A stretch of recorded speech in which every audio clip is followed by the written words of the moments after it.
안녕하세요. 착한 민국입니다. 오늘 소개할 책은 조용하지만 강한 사람들.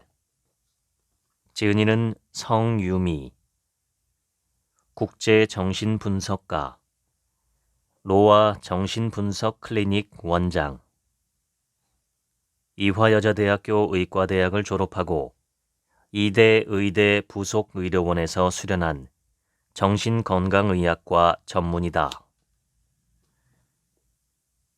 클리닉에서 수많은 이들을 상담하면서 내향적 성향이 강한 사람들이 공통적인 고민과 문제를 안고 있으며 그 원인을 단순히 불안이나 스트레스라고 볼 수 없다는 것을 깨달았다.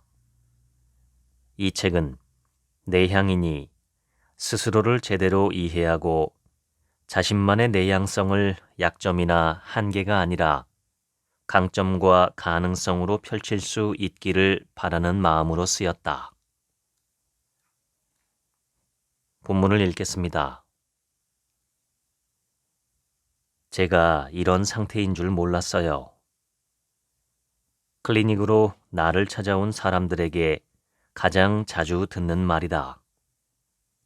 사람들은 자신의 불편함과 불안을 어렴풋이 느끼지만 그 감정이 정확히 무엇이고 어디에서 비롯되었는지 깨닫지 못한 채 살아간다.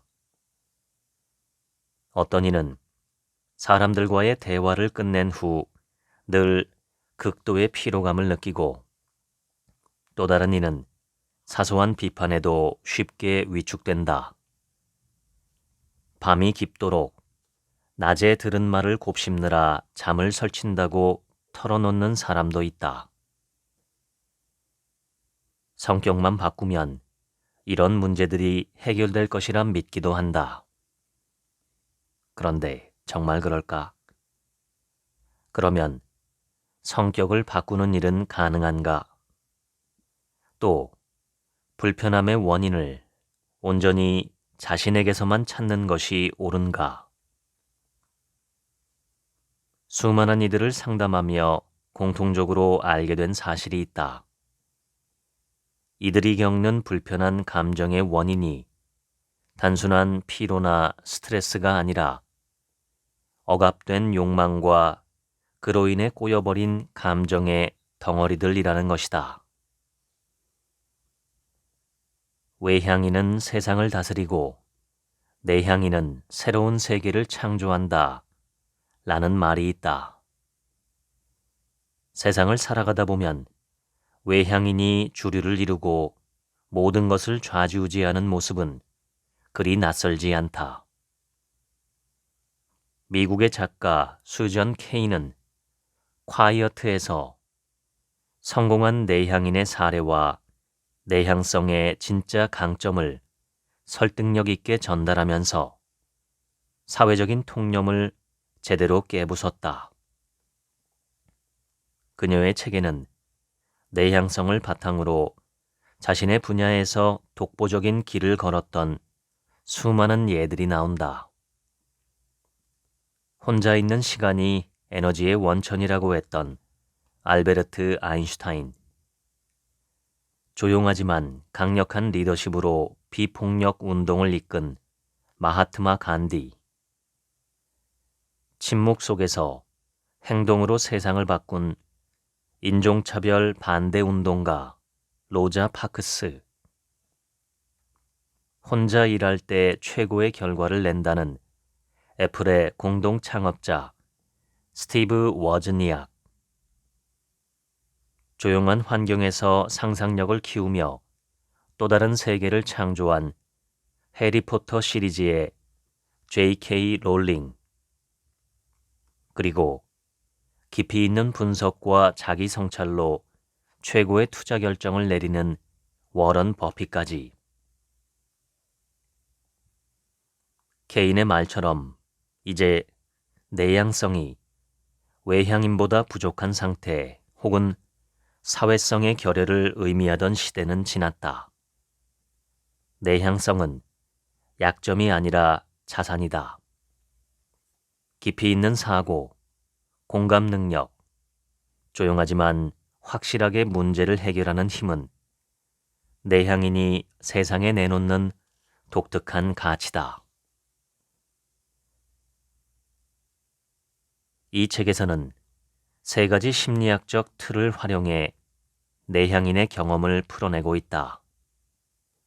첫째, 지크문트 프로이트의 정신 에너지론이다. 이 이론은 우리의 심리적 에너지가 유한하다는 점을 일깨운다. 내향인은 시끄러운 환경이나 과도한 사회적 상호작용에서 에너지를 쉽게 잃는다. 이 이론을 바탕으로 에너지를 어떻게 배분하고 충전할지를 탐구한다. 둘째, 영국의 소아과 의사이자 정신분석학자인 도널드 위니콧의 거짓 자기 개념이다. 이는 타인의 기대에 맞춘 가짜 나와 진정한 욕구를 품은 진짜 나를 구분한다. 내향인은 외향적인 세상에서 억지로 사교적인 척하며 자신을 잃곤 한다. 이 개념을 통해 내향인이 진짜 자신을 지키는 법을 안내한다. 셋째, 종교 철학자 마르틴 부버의 나와 너 관계 철학이다. 이것은 깊이 있는 관계를 통해 자신을 표현하고 연결할 수 있는 길을 제시한다. 내향인은 피상적인 만남보다 진정한 친밀함을 갈망한다. 이 틀은 갈망을 현실로 만드는 방법을 보여준다. 이 책의 궁극적인 목적은 내향인의 자유다. 선생님, 제가 I형이라서요. 언제부터인가 사람들은 자신을 I형 혹은 E형이라는 알파벳으로 표현하기 시작했다. 이제는 I가 내향, E가 외향을 뜻한다는 설명조차 필요 없을 만큼 I형과 E형은 대중적인 용어로 자리 잡았다. MBTI 열풍이 한번 불기 시작하더니 일시적 트렌드를 넘어 자신을 소개하거나 타인을 묘사할 때 자연스럽게 활용되는 필수 언어로 뿌리내렸다.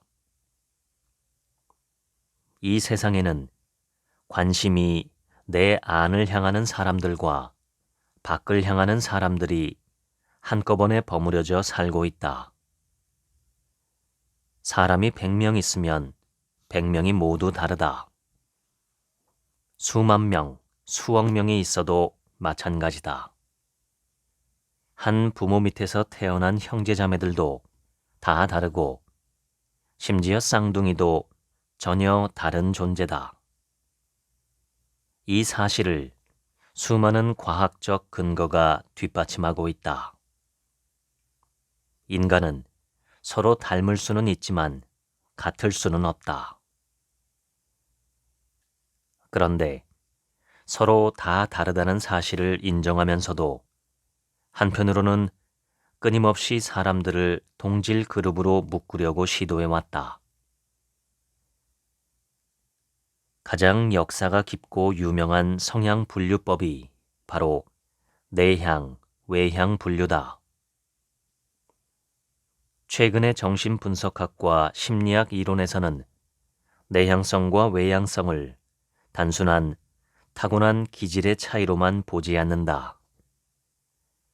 초기 애착 경험, 양육자의 반응 방식, 그리고 아이가 자라며 환경과 어떻게 상호작용했는지에 따라 내향성과 외향성은 서로 다른 방식으로 발달할 수 있다고 본다. 즉, 사람의 성향은 타고난 기질을 기반으로 하지만 고정된 것은 아니다. 사람은 혼자 자연인으로 존재할 수 없다. 기초적인 양육을 받아야 하고 문명 사회에서 살아가는 한 여러 단계의 교육과 다각적인 문화적, 사회적 영향을 겪어내야만 한다. 그래서 성격은 후천적으로 결정된다 라는 말 또한 옳다. 에너지는 멈추어 있는 것이 아니듯 마음속 에너지도 늘 흐른다. 그 흐름이 자연스럽지 않을 때 사람은 불편함을 느낀다. 어느 방향으로, 어떤 방식으로 흘러가고 있는지를 제대로 인식하지 못할 때도 심리적 갈등이 생긴다. 그래서 자기 안에서 어디로 어떻게 에너지가 흐르고 있는지를 아는 일은 중요하다. 그것은 내가 어떻게 살아야 편한 사람인지, 무엇이 나를 나답게 만들어주는지 알아차리는 과정이다. 에너지 흐름을 이해하는 가장 전통적인 방식은 그 방향에 따라 내향과 외향으로 나누는 것이다. 한 사람의 정신과 마음의 에너지가 안쪽을 향하면 내향인, 바깥쪽을 향하면 외향인이라 부른다. 사람은 누구나 내향성과 외향성의 요소를 모두 가지고 있다. 다만 어떤 방식이 더 편하고 익숙한지, 어느 쪽에서 조금 더 오래 머물 수 있을 것 같은지 등을 따져볼 수 있다. 내향적인 사람은 혼자 있는 시간 속에서 회복된다. 외부의 자극으로부터 잠시 멀어지고 자신만의 호흡과 리듬을 되찾는 시간 속에서 마음이 정돈되고 정신이 살아난다. 반면 외향적인 사람은 인간관계 속에서 에너지를 얻는다. 말하고 움직이고 경험하는 과정에서 기분이 전환되고 다시 힘이 붙는다. 자신이 어디서 살아나고 어디서 고갈되는지를 아는 것이 중요하다. 사실 우리가 일상에서 자주 쓰는 관심이라는 표현이 바로 이 보이지 않는 에너지의 흐름을 직관적으로 이야기하고 있다. 너 그 사람한테 관심 있지? 혹은 지금 관심을 대체 어디에 두는 거야? 같은 말들에 마음이 어디를 향하고 있는지, 즉 에너지가 어떤 대상에 쏠리고 있는지가 담겨 있다. 융은 이러한 인간의 성향을 에너지 흐름의 방향성이라는 관점에서 바라보았다. 사람마다 에너지가 흐르는 방향이 다르다는 것이 융의 핵심 주장이다. 내향인은 정신 에너지가 자기 내면으로 흐르며 조용한 사색과 감정, 상상 속 세계에서 활기를 얻는다. 반면 외향인은 에너지가 외부 세계로 향하고 타인과의 상호작용이나 활동 속에서 힘을 얻는다. 이 구분은 병리적인 것이 아니라 존재 방식의 차이다. 프로이트는 보다 구조적으로 설명한다. 그는 인간의 마음을 하나의 에너지 체계로 보았고 이 에너지를 리비도라고 불렀다. 그는 초기 저작에서 리비도를 성적 에너지로 간주했으나 이후에는 점차 삶을 움직이는 심리적 에너지 전체를 뜻하는 개념으로 확장했다. 사람들의 이해를 돕기 위해 성적 에너지와 비성적 에너지로 구분하기도 했다.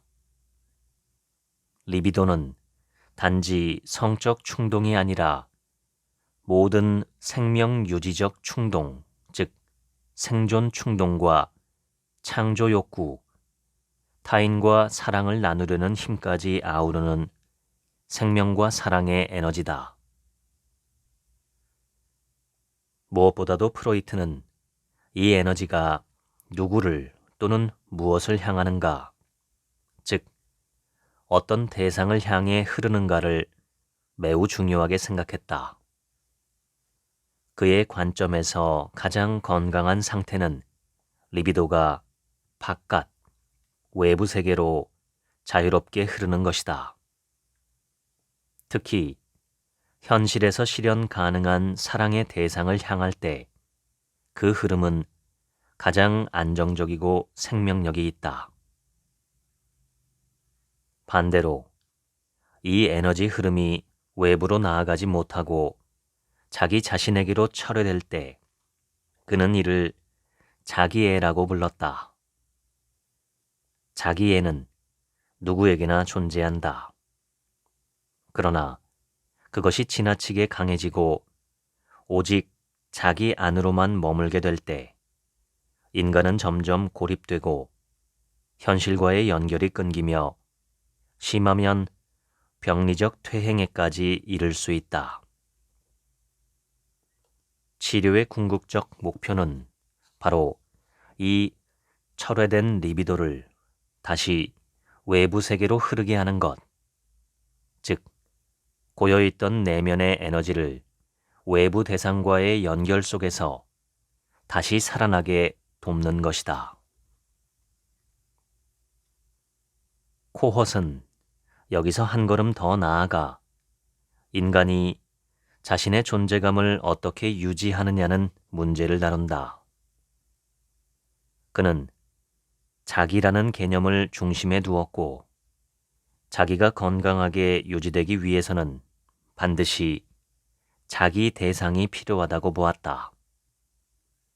자기 대상은 나 자신은 아니지만 내가 나를 느끼고 경험하게 해주는 존재다. 어린 시절에는 주로 부모가 이 역할을 하며 성인이 된 후에도 우리는 연인, 친구, 스승, 책, 예술, 신념 등을 통해 자기 대상을 만나고 경험한다.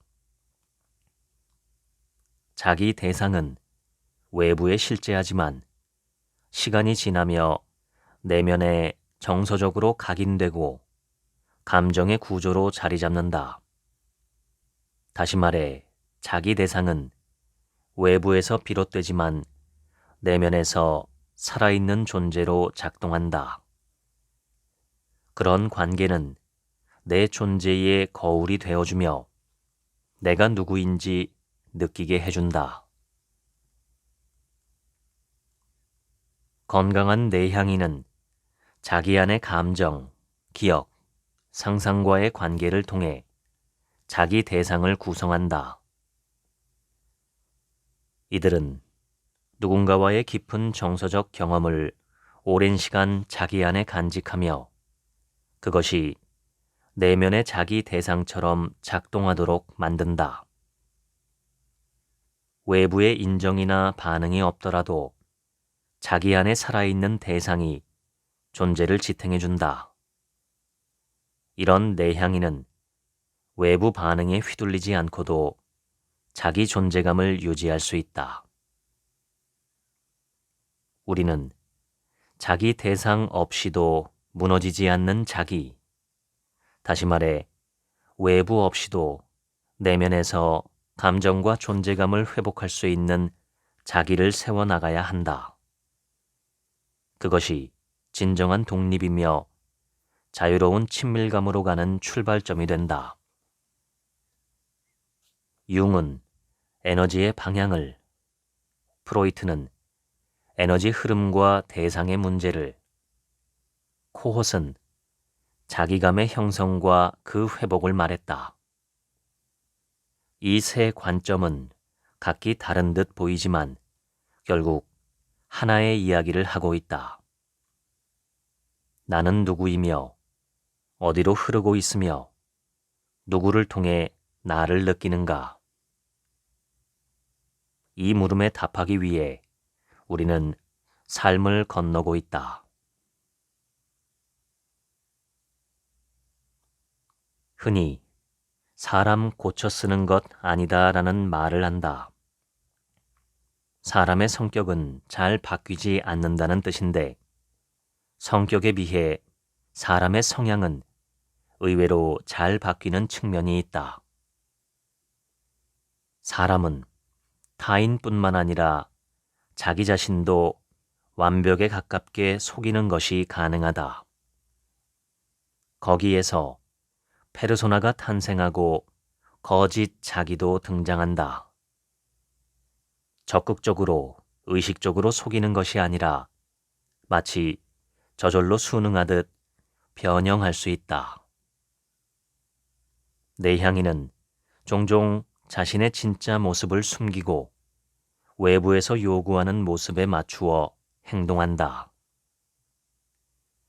위니콧은 자기 본성과 본능, 그리고 자연스러운 감정과 욕구를 기반으로 작동하는 핵심 자기, 즉 진짜 자기와 외부 세계로 나아가고 상호작용을 하기 위한 거짓 자기를 구분했다. 거짓 자기는 일시적으로 외부 세계에 적응하는 데 도움을 줄 수 있지만 지나치게 커지면 내면의 진짜 자기와 단절될 위험도 있다. 자신의 진정한 욕구와 감정을 잃고 공허감과 소외감을 느끼게 되는 것이다. 자기 소외라는 말은 여기서 생긴다. 내향인은 종종 예리하거나 곤란한 질문을 받았을 때 그에 대해 너무 진지하게 고민하거나 모든 것에 솔직히 답해야 한다는 부담감을 느끼기 쉽다. 하지만 모든 질문에 정답을 내놓을 필요는 없다. 난색을 표한다는 것은 자신이 곤란하거나 불편하다는 신호를 타인에게 전달하는 방법이다. 이를 통해 상대에게 경계선을 알리고 자신을 과도하게 노출하는 것을 막을 수 있다. 질문이 너무 어려울 때는 솔직히 이건 제가 바로 답하기 어려운 질문이네요 라고 말한다. 답변을 유보하거나 조금 생각해보고 말씀드리겠습니다 라는 말로 시간을 벌어라. 무례한 질문에 불쾌함을 드러내지 않으면 상대방은 그것을 정당화하거나 반복할 가능성이 높다. 불쾌함을 표현하는 것은 건강한 관계를 유지하는 데 필수적이다. 상대방의 질문을 무례하다고 느낀다면 침묵이나 애매한 미소로 넘기지 말고 단호하게 의사를 표현하라. 어려운 질문에 난색을 표하고 무례한 질문에 불쾌함을 드러내는 것은 내향인이 사회에서 입어야 할 중요한 옷이다. 이 옷은 자신의 감정을 보호하고 타인과 건강한 경계를 설정하며 상호 존중을 기반으로 관계를 이어가는 기술이다. 내향형이 가지는 가장 뚜렷한 요소는 안을 들여다보는 성향이다. 어려운 말로 내적 성찰이라고 부른다. 내향인과 외향인의 차이를 한층 더 깊이 이해하려면 DMN, 즉 뇌의 디폴트 모드 네트워크부터 알아야 한다. DMN은 우리가 의식적으로 어떤 일을 하고 있지 않을 때 뇌가 외부 자극이 없는 휴식 상태에 있을 때 마치 마음속에서 배경처럼 작동하여 자기 성찰이나 과거 경험 되돌아보기, 미래 계획 세우기 같은 내적 활동에 관여한다. DMN은 1990년대 후반 미국 세인트루이스 워싱턴 대학교의 뇌 영상 연구자인 마커스 레이첼 박사에 의해 처음 주목받기 시작했다. 당시 뇌과학계는 특정 인지과제를 수행할 때 뇌가 어떻게 활성화되는지를 집중적으로 연구하고 있었으나 레이첼 박사팀은 과제를 수행하지 않을 때, 즉 가만히 있을 때 뇌는 무엇을 하고 있는가 라고 역발상 질문을 던졌다. 반복된 실험을 하던 중 연구진은 과제를 수행하지 않는 휴식 상태의 뇌에서도 특정 영역들이 지속적으로 활성화되어 있다는 사실을 발견하게 된다. 오히려 외부 자극이 있을 때보다 내적 작업을 할 때 더 활성화되는 회로가 있었고, 이를 디폴트 모드 네트워크라고 명명했다. 에너지를 크게 소모하지 않고 편안하게 쉬고 있을 때에도 내향인과 외향인의 뇌는 서로 다른 반응을 보인다.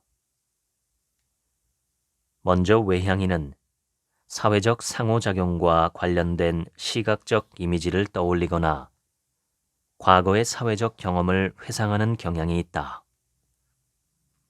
내향인은 자신이 경험한 상황을 깊이 성찰하거나 미래의 계획을 정교하게 세우며 자신이 생각하고 있는 것들을 분석한다. 조용히 앉아 자신이 현재 직면한 문제를 해결할 방법을 생각하거나 최근에 있었던 대화를 반추하면서 그 대화 속 자신의 감정을 분석한다. 이런 활동을 통해 내향인은 심리적 안정감과 충족감을 얻는다. 우리의 뇌는 모두 다르게 작동하며 각자 다른 방식으로 에너지를 충전하고 만족감을 얻는다. 이러한 차이는 내향인과 외향인의 뇌 보상 시스템이 다르게 작동하기 때문이다. 내향인은 자기 성찰을 통해 깊은 만족감을 얻는다. 혼자 있는 동안 내향인은 과거를 돌아보고 자신의 생각과 감정을 분석하며 새로운 깨달음을 얻는 아하 모먼트를 자주 경험한다. 내향인은 보통 가족에게 헌신적이며 타인의 요구를 거절하기 어려워하는 편이다. 필요한 사람이 되자라는 모토가 내향인의 성향과 잘 들어맞는다. 문제는 이 과정에서 그들이 착취당하는 것처럼 느껴질 때다. 프로이트가 제시한 초자아 개념은 내향성의 구조를 더욱 정교하게 이해할 수 있는 틀을 제공한다. 초자아란 사회적 규범, 도덕, 부모의 기대와 같은 외부의 목소리가 내면화되어 형성된 자아의 일부분이다. 이는 우리가 스스로를 통제하고 옳고 그름을 판단하며 죄책감을 느끼도록 하는 정신적 감시자 역할을 한다. 내향인의 심리 구조에서 초자아의 영향이 강하게 작용하면 타인의 기대를 충족하려는 압박감이 커진다.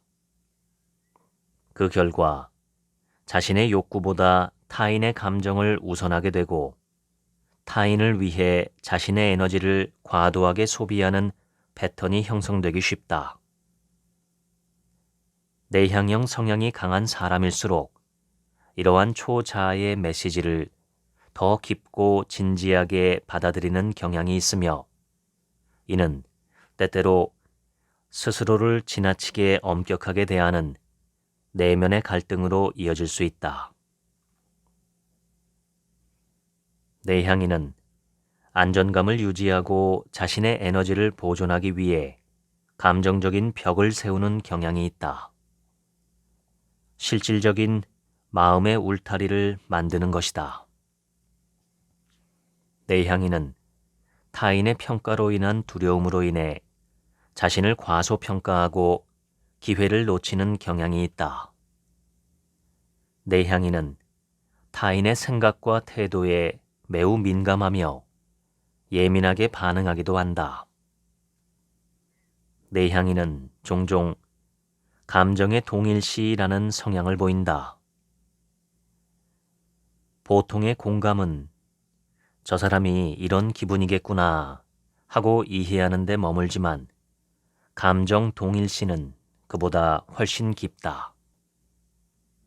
단순히 타인의 감정을 읽는 수준을 넘어 그 감정을 자기 안으로 끌어들여 실제로 함께 살아내는 방식이다.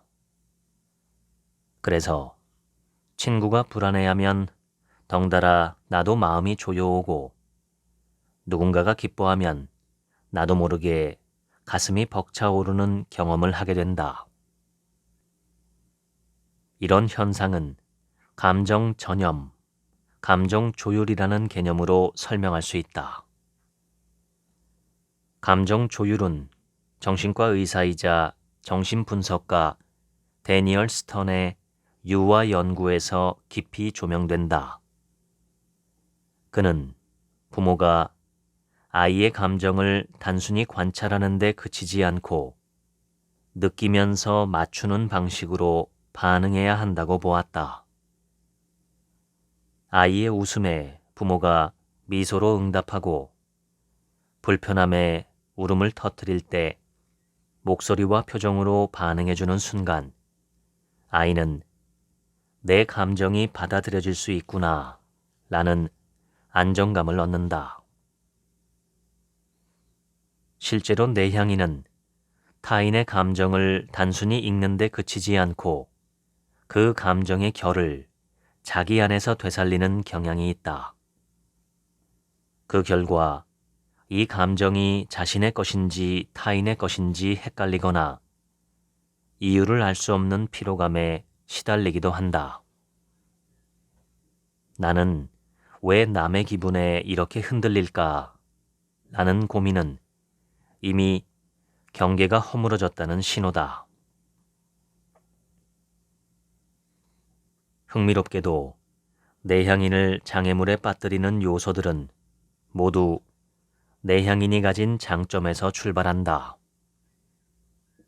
자기 성찰적이고 반추적인 사고 성향, 매사에 신중하고 관찰 모드에 깊이 빠지는 조심스러움, 이왕이면 제대로 끝까지 하려는 책임감 등이 도리어 삶의 장애가 될 수 있다.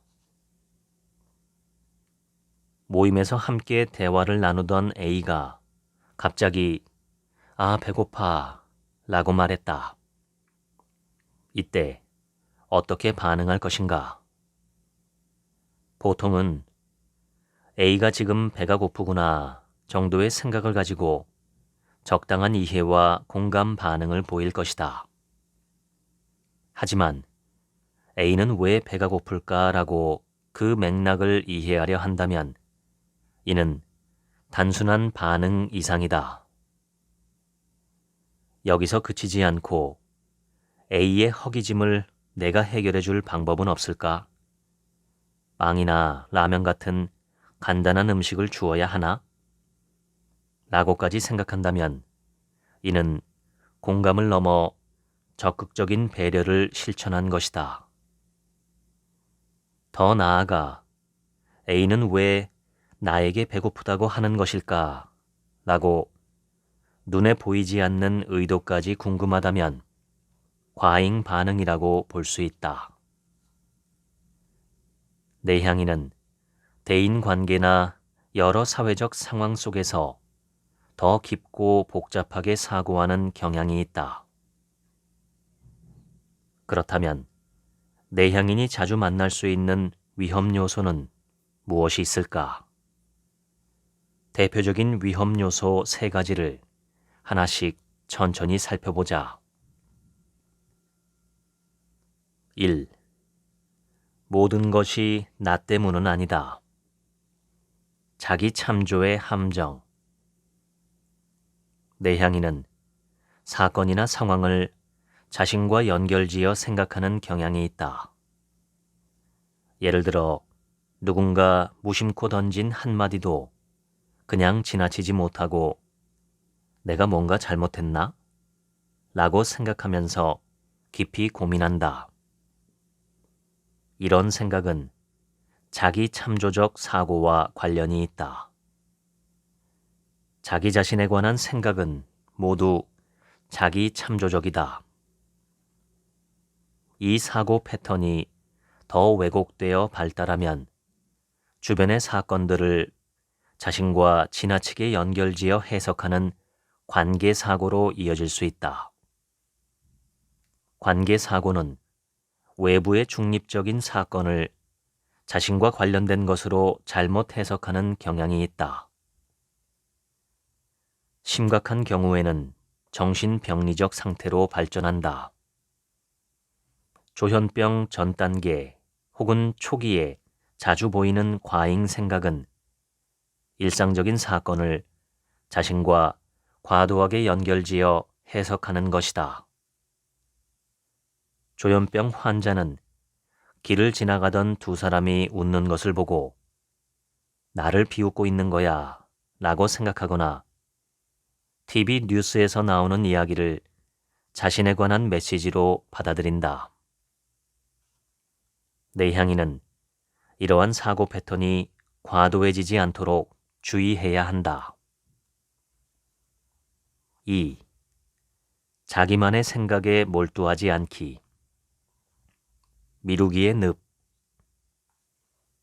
내향인은 종종 완벽하게 결정하는데 시간을 많이 투자하는 경향이 있다.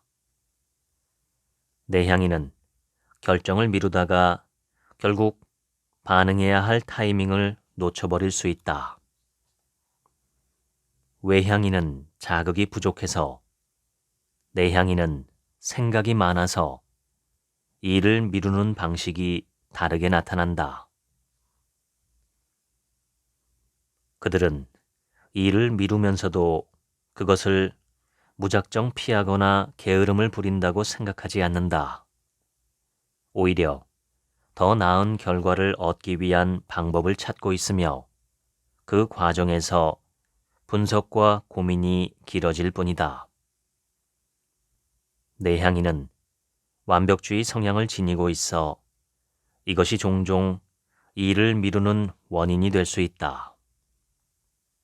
이들은 작은 세부 사항에 집중하고 완벽함을 추구하다가 결국 중요한 순간을 놓치는 경우가 많다. 3. 신중함과 꼼꼼함 뒤의 그림자. 완벽주의의 덫. 완벽주의는 두 가지 극단적인 상황으로 나타난다. 첫째, 과도한 완벽 추구로 인한 과잉 행동이다. 내향인은 자신의 기대에 부응하기 위해 지나치게 많은 시간을 들이거나 너무 큰 노력을 쏟아부어 작은 일에도 과도하게 반응한다. 모든 세부 사항을 철저히 준비하려고 하며 작업에 몰두한다. 에너지는 소진되고 결국 다른 중요한 일들을 처리할 시간이 부족해지는 결과를 낳는다. 둘째, 반대로 실행력이 현저히 떨어지는 경우다. 내향인은 자신이 설정한 높은 기준에 도달하지 못할 것이라는 두려움 때문에 아예 행동을 미루거나 실행 자체를 포기하는 경향을 보이기도 한다. 내향인은 완벽함이라는 이상을 향해 높은 기준을 설정하고 이를 달성하기 위해 끊임없이 자신의 행동을 조정한다. 작은 것에 강한 이 훌륭한 능력은 안타깝게도 지나치게 몰두하다 보면 전반적인 진행 속도를 느리게 만들거나 아예 멈추게 한다. 더 구체적으로 내향인의 대표적인 유형 10가지를 살펴보고 유형별 맞춤식 해결 방안을 탐색해보자. 1. 자신만의 질서와 안정감을 중시하는 사람들. 모든 것이 제자리에 있어야 마음이 편안해요. 조금만 흐트러져도 생각이 산만해지거든요. 이렇게 말하는 사람들은 정돈된 환경에서 마음의 평화를 찾는다. 하지만 이들은 종종 완벽하지 않은 상황에서 스트레스를 받는다. 작은 혼란을 수용하는 연습을 해보는 것이 좋다.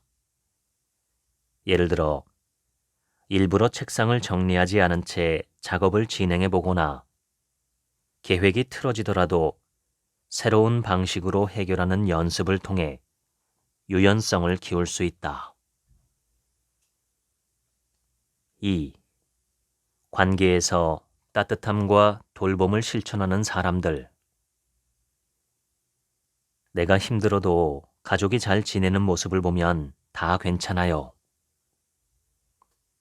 이런 사람들은 타인의 행복이 자신의 행복으로 이어진다고 믿는다.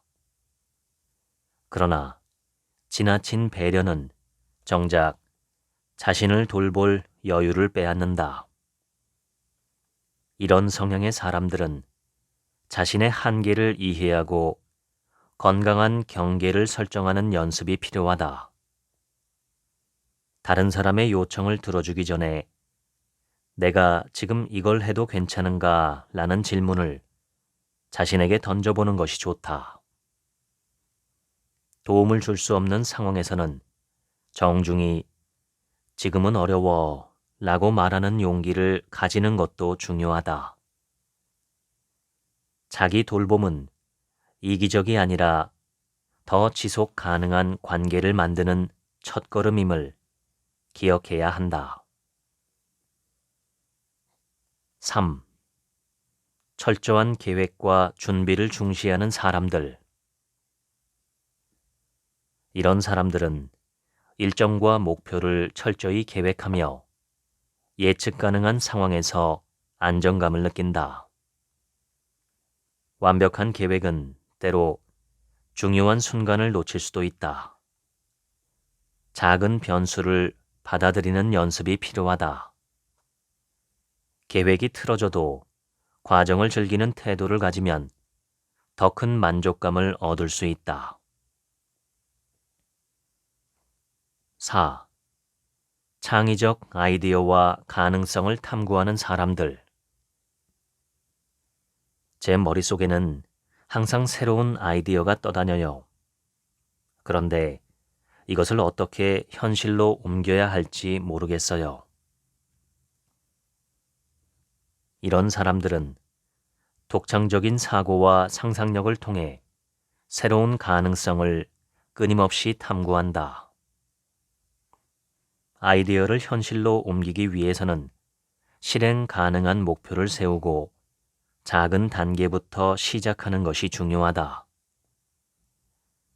이 아이디어의 첫걸음을 어떻게 구체화할 수 있을까? 라고 질문하며 단계를 세부적으로 나누는 연습을 해보자. 5. 풍부한 감정과 감각을 소유한 사람들. 내가 느끼는 이 감정을 어떻게 말로 표현할까?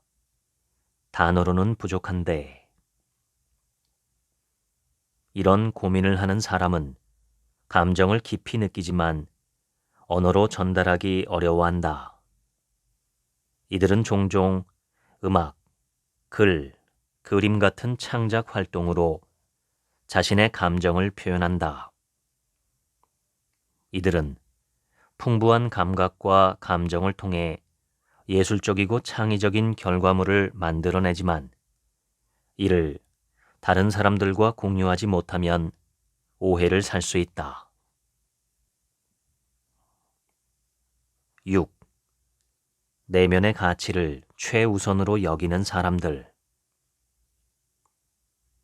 이들은 외부의 평가나 의견에 크게 흔들리지 않고 자신만의 신념과 기준을 중심으로 삶을 설계한다. 그러나 이런 성향은 때로 타인과의 공감을 놓치거나 지나치게 자기중심적이라는 평가를 받을 수 있다.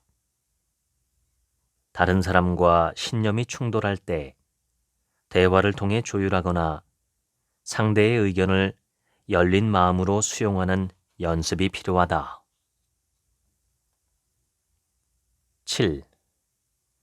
주변과의 조화와 배려를 중시하는 사람들. 갈등은 피하고 싶어. 모두가 편안한 관계를 유지하는 것이 가장 중요해. 이들은 관계의 안정성을 유지하는 데 탁월한 능력이 있지만 자기 자신을 돌보는 시간을 확보하지 못하면 정서적 소진을 겪을 수 있다. 건강한 경계를 설정하고 필요할 때 아니요라고 말하는 용기를 가지는 것이 필요하다. 8. 깊은 공감으로 타인을 이해하는 사람들. 다른 사람이 힘들어하는 모습을 보면 그 감정이 내게 그대로 전달돼. 이런 사람들은 타인의 고통과 기쁨을 자신의 것처럼 느끼며 상대의 감정을 깊이 이해한다. 이들은 자신의 감정을 분리하고 돌보는 시간이 필요하다. 감정의 무게를 조절하며 자신만의 평화를 유지하는 연습이 필요하다. 9. 명확하게 목표를 세우고 실행하는 사람들. 목표를 세우는 것만으로도 절반은 성공한 거야.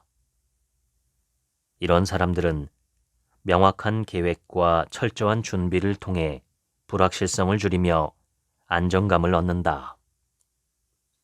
꼼꼼하고 신뢰를 주는 특징이 있지만 실행 속도가 느려질 수 있고 예상치 못한 변수에 스트레스를 받기 쉽다.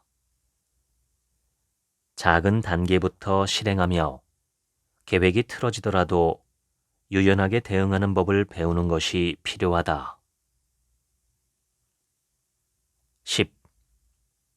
조용하지만 체계적으로 사고하고 전달하는 사람들. 내가 많은 말을 하지 않아도 내 생각은 설득력 있게 전달될 수 있어. 이런 사람들은 차분하게 자신의 의견을 논리적으로 정리하며 깊이 있는 대화를 선호한다. 자신의 생각을 좀 더 적극적으로 표현하고 중요한 순간에 목소리를 내는 연습을 통해 성장을 이룰 수 있다. 내향인들은 흔히 사회적으로 무심하다는 오해를 받곤 한다. 그러나 내향인의 본질은 무심함이 아니라 오히려 타인과 세상에 대해 깊은 민감성을 가지고 있다는 데 있다. 그들은 세상과 타인에게서 많은 영향을 받으며 이 과정에서 물리적, 정서적 거리두기 습성이 발달한다. 이 거리두기는 내향인에게 보호막처럼 작용하며 지나친 자극으로부터 자신을 지키고 에너지를 보존하게 해준다. 내향인은 타인과의 적절한 거리를 유지할 때 상황을 객관적으로 바라보는 능력을 발휘한다. 외부에서는 그들이 타인에게 관심이 없어 보이거나 무심하다고 생각할 수 있지만 사실 내향인은 그 거리를 통해 더 깊이 관찰하고 분석한다. 적당한 거리는 내향인에게 심리적 안정감을 주며 그로 인해 상황을 차분하고 명확하게 판단할 수 있게 만든다. 내향인은 자신의 리듬에 따라 적절한 거리를 유지하되 주체적으로 경계를 허물거나 넘어서 타인과의 친밀한 관계로 나아가는 것이 중요하다. 진정한 사랑과 친밀함은 자신을 개방하고 타인과 진정으로 연결되는 데서 시작된다. 타인에게 자신의 마음을 열고 내면을 나누는 것이야말로 내향인이 궁극적으로 추구해야 할 중요한 단계다. 외향적인 성향을 선호하는 현대 사회에서는 활발하고 즉각적인 반응이 더 긍정적으로 평가되는 경향이 있지만 내향인의 깊이 있는 사고와 감정은 그들만의 귀중한 자산이다. 내향인의 감정은 마치 평생 가꾸어야 할 영토와도 같다. 이 영토를 잘 돌보고 가꿀 때 내향인은 감정적으로 충만한 삶을 살아갈 수 있다. 조용하지만 강한 사람들 읽어드렸습니다. 지금부턴 제 얘기입니다.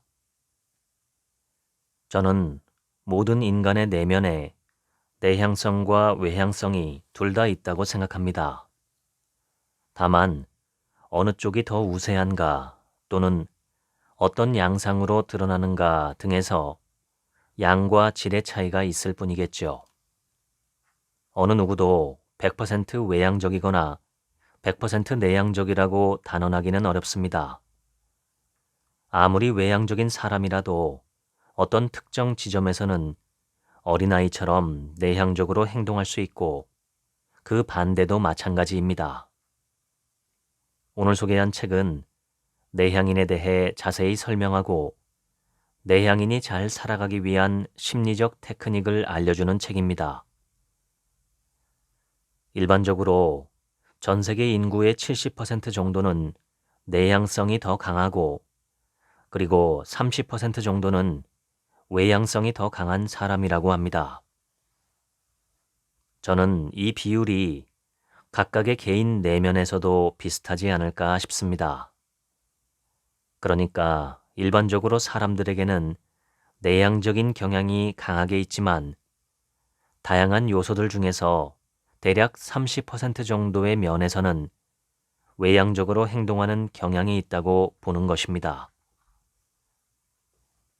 밖에 나가서는 조용하고 말없고 자기 주장도 별로 없는 사람인데 가족이나 친한 사람들과 함께 있으면 아주 명랑하고 자기 주장도 강한 사람이 있습니다. 물론 그 반대도 있습니다.